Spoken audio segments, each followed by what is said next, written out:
En Bogotá, el distrito anuncia medidas y decretos sobre el consumo de drogas y bebidas embriagantes en los espacios públicos. La inseguridad en Bogotá está desbordada y Carlos Fernando Galán, candidato a la alcaldía de la capital, está hoy con nosotros para hablar de estos y otros temas. Bienvenido. Muy buenos días, Carolina. Gracias por estar con nosotros para echarle el lápiz aquí en el tablero de Noticias Caracol. Y hay que comenzar con esa noticia que tenemos fresquita, el anuncio del distrito, limitaciones de este decreto al consumo de drogas y de bebidas embriagantes en la capital. ¿Su postura sobre esto? Me parece que es acertada la decisión de la alcaldía, porque no podemos permitir el consumo en espacios donde hay niños, por ejemplo, los parques, el entorno de los colegios.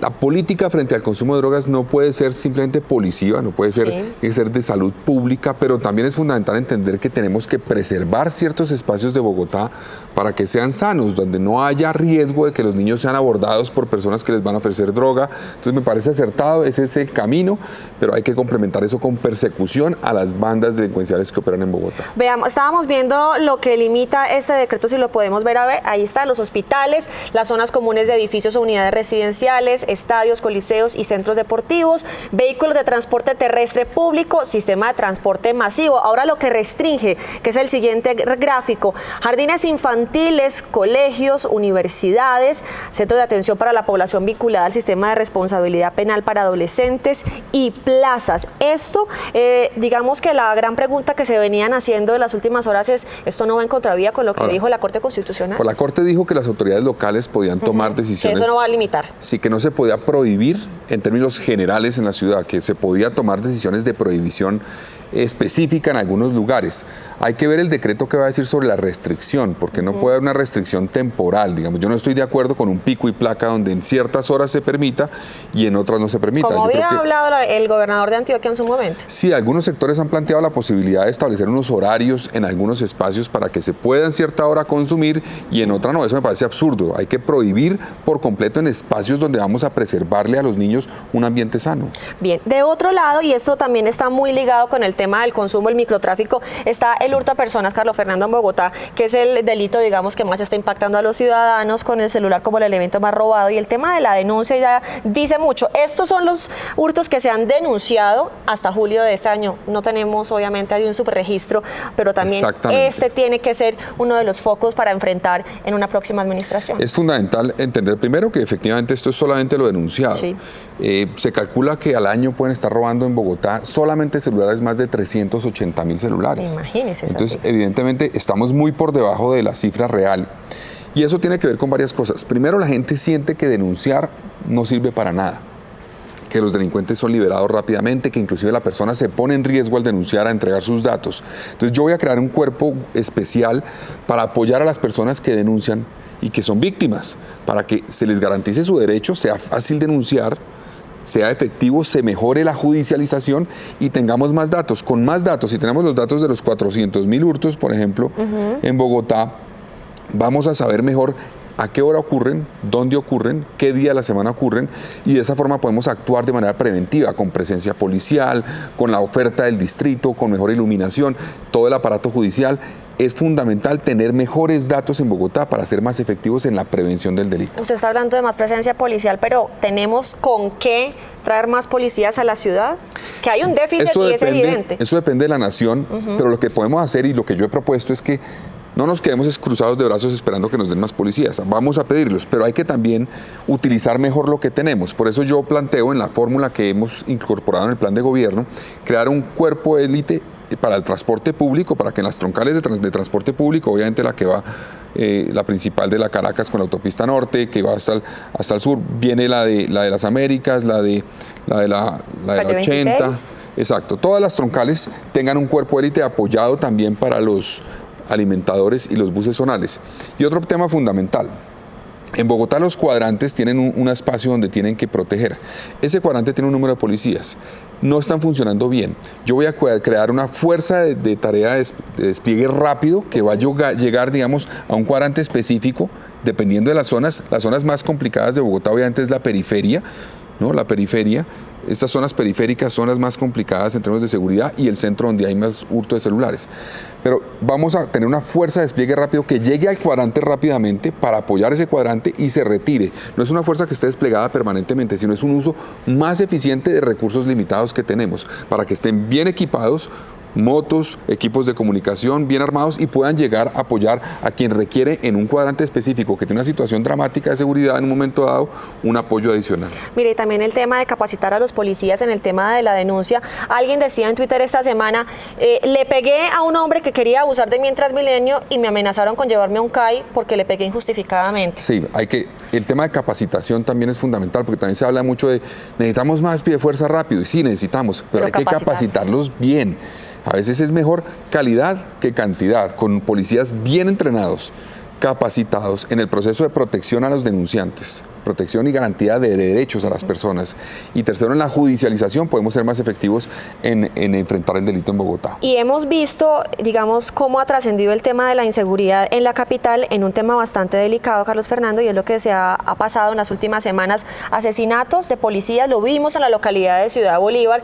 Denunciamos esta semana el cuerpo desmembrado que resultó ser también de un patrullero, los cuerpos desmembrados en otros puntos de la ciudad y estructuras de crimen organizado que, digamos, tienen que ver con lo que está pasando y son organizaciones con armas largas organizadas en diferentes localidades de Bogotá. ¿Qué está pasando con eso y usted qué piensa hacer?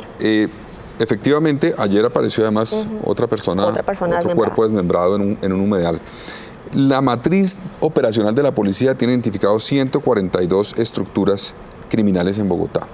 El crimen y el delito en Bogotá no es un tema aislado, es un tema de estructuras criminales, de empresas criminales. Inclusive hay 3 en particular que controlan buena parte de lo que es el mercado ilegal y el tema de hurtos. Y son La Terraza, que opera en Bogotá, el Clan del Golfo, que maneja el narcotráfico también, y el Mesa.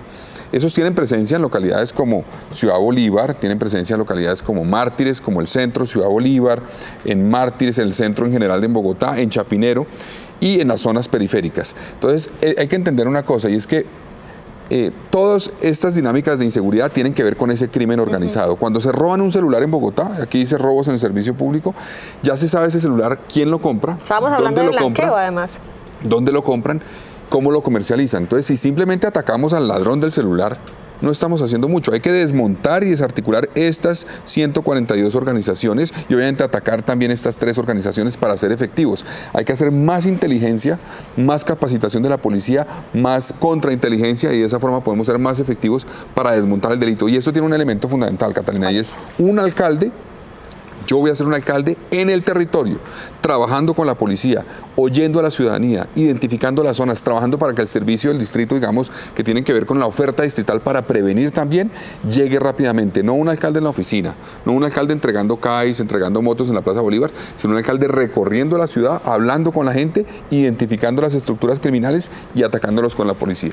Otro tema que también es delicado en la capital y que tenemos que enfrentar es el tema del medio ambiente. Hay que cuidar el ambiente, tenemos reservas de protección como lo son los cerros orientales, la reserva Van der Hamen y sin duda los humedales que pues también están integrados a la ciudad, hacen parte, digamos, de los sitios de entretenimiento de la capital y sin mencionar el río Bogotá que nos habían prometido hasta venados, mejor dicho. ¿Qué va a hacer usted con tema de medio ambiente? Calidad del aire. Calidad del aire. Fundamental, mejorar la calidad del aire. Fontibón es crítico, Engativá es crítico y el centro también. Y un poco más acá, pues no aparece acá, pero un poco más acá pues está Puente Aranda, está otras localidades como Bosa, que tiene una situación dramática, por ejemplo, en el tema de calidad del aire. Una cosa que yo he planteado en mi plan de gobierno, sembrar 1 millón de árboles. Tenemos injusticia ambiental en Bogotá. Por ejemplo, el estándar internacional dice que debe haber un árbol por cada 6 habitantes en una ciudad.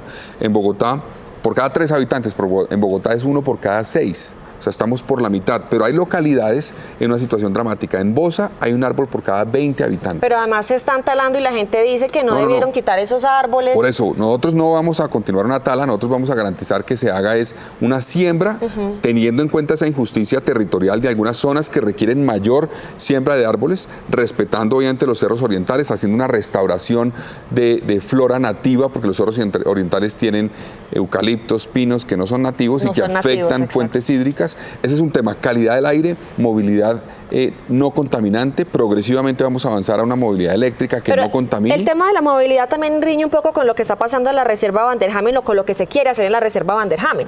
No, eso es relativo, porque es que el tema de la movilidad es cómo nos movemos, cómo nos movilizamos. Entonces, en Bogotá dependemos todavía mucho del carro particular. Sí. Y hay unos vehículos de carga que generan 97.000 viajes al día dentro de Bogotá. Esos son los que más contaminan. Yo voy a trabajar con el gobierno nacional para hacer una renovación de la flota de vehículos de carga, para lograr que los vehículos de carga que entren a Bogotá tengan una tecnología mucho menos contaminante que lo que hoy opera. El transporte público es otra cosa y la Reserva Van der Hamen yo la voy a proteger, pero creo que se puede trabajar con ambientalistas, con concertación, para que algunas vías que están proyectadas, que estaban proyectadas antes de que se definiera la Reserva Van der Hamen, se puedan hacer siempre y cuando se respeten los elementos hídricos que tiene y fundamentales de esa reserva. Hay un televidente que está hablando sobre lo que tenemos hoy en el tablero de Noticias Caracol. Dice: numeral carrera por la alcaldía. Señor Galán, a mí me preocupa es la movilidad y yo pregunto, ¿por qué no se usa el tren o las vías férreas de Soacha al norte? Ya hay un proyecto, digamos, en curso, Carlos Fernando, que le podemos responder al televidente. Ya efectivamente tenemos que aprovechar las vías férreas de Bogotá. Ya existe obviamente el proyecto del Regiotram de Occidente, que viene del occidente de la Sabana y que va a entrar a Bogotá. Hay que hacerlo, hay que pensar también en el del norte, pero eso es solamente una parte. También está proyectado, y ya ustedes no sé si lo han visto, en Transmilenio fase 2 a Soacha se está avanzando. Sí. Entonces es fundamental concretar ese proyecto, que se haga. Y hay que construir un sistema de transporte completo. Yo voy a hacer el metro, no voy a frenar ese proyecto. Bogotá necesita metro, pero el metro es solamente parte de la solución. Es el eje de mayor demanda, pero tiene que ser complementado con otra línea de metro que hará el siguiente alcalde, no digo yo, sino el que entre en el 2024. ¿Qué sería cuál? ¿Otra línea la cuál? segunda línea, la primera línea del metro básicamente conecta el suroccidente con el centro de Bogotá, digámoslo así. Y la segunda tiene que bajar básicamente al occidente para entrar en Gativá y Suba. Eso es básicamente el proyecto que está contemplado además en el POT. Pero esto hay que combinarlo con las troncales de Transmilenio. Tenemos que hacer la Boyacá, tenemos que hacer la 68, tenemos que hacer la 68, tenemos que hacer la Boyacá. Es fundamental que Bogotá tenga un sistema completo que hoy no tiene. Transmilenio está saturado y no podemos seguir obsesionados con Transmilenio porque es parte de la solución, pero no es la solución única al transporte en Bogotá. La lucha contra la corrupción, Carlos Fernando, también es importante que hablemos y que dejemos claro a los bogotanos. Según cifras de Transparencia por Colombia, $500 millones se ha puesto en riesgo por hechos de corrupción en la ciudad en los últimos 3 años aproximadamente. Y de los sectores donde más riesgo se presenta son estos: sector salud, educación, infraestructura y sector transporte. Y se le ha puesto mucho ojo también a lo que ocurre en tema de contratación pública en las alcaldías locales. ¿Cómo se va a enfrentar eso? Porque también son temas muy delicados de contratación y de presupuesto. Lo primero es la independencia. Yo soy un candidato independiente. Yo no hipoteco mi aspiración y por lo tanto no voy a hipotecar mi alcaldía a apoyos políticos. Eso es fundamental entenderlo. Yo llego a la alcaldía como un candidato independiente que responde directamente a la gente sin jefes políticos, y eso es fundamental para garantizar que el gobierno se construye con equipos que sean realmente dedicados a resolver los problemas de la gente y no pensando en cómo le dan cuotas a un partido o a un sector de la política bogotana. Eso es lo primero. Lo segundo, vamos a crear un sistema de veeduría mucho más fuerte que permita identificar retos, riesgos en temas de corrupción y alertar a los órganos de control para que actúen. Bogotá va a estar ejecutando muchos recursos en estos sectores, en particular en infraestructura. Vamos a ejecutar el proyecto Metro, varias troncales de Transmilenio, varias vías que se van a construir en Bogotá. O sea, son recursos que ya están comprometidos y que la próxima administración tiene que poner a marchar esos proyectos. Algunos los va a adjudicar esta administración, y es fundamental que queden vigilada esa adjudicación para que no haya un problema, pero en la ejecución también. Muchas veces en la ejecución ha habido problemas de corrupción. Por ejemplo, yo denuncié la fase 3 de Transmilenio, lo que pasó allí, y la adjudicación tuvo unos problemas, pero el problema principal de corrupción fueron cambios a los contratos durante la ejecución que permitieron que los contratistas recibieran los anticipos sin cumplir ciertas condiciones y se robaran la plata, los NULE, por ejemplo. Entonces hay que garantizar que en la ejecución de estos proyectos de infraestructura no se vaya a perder un peso, y vamos a crear, por ejemplo, herramientas tecnológicas para que los ciudadanos puedan seguir cada peso que se gasta en el distrito, en qué se gasta, cómo se gasta. Cómo se garantiza que la interventoría esté funcionando, cómo se vigila bien, y eso vamos a utilizar tecnología, no solamente en términos de información, sino también de acceso visual. Hoy existen herramientas para que se le pueda hacer seguimiento con cámaras en tiempo real a proyectos de infraestructura en su construcción. Eso lo necesitamos en Bogotá. Muy bien, numeral carrera por la alcaldía. Hoy nos acompaña el candidato Carlos Fernando Galán. Carlos Fernando, muchísimas gracias por venir a echar lápiz en el tablero de Noticias Muchas Caracol. Gracias por la invitación. Un feliz día.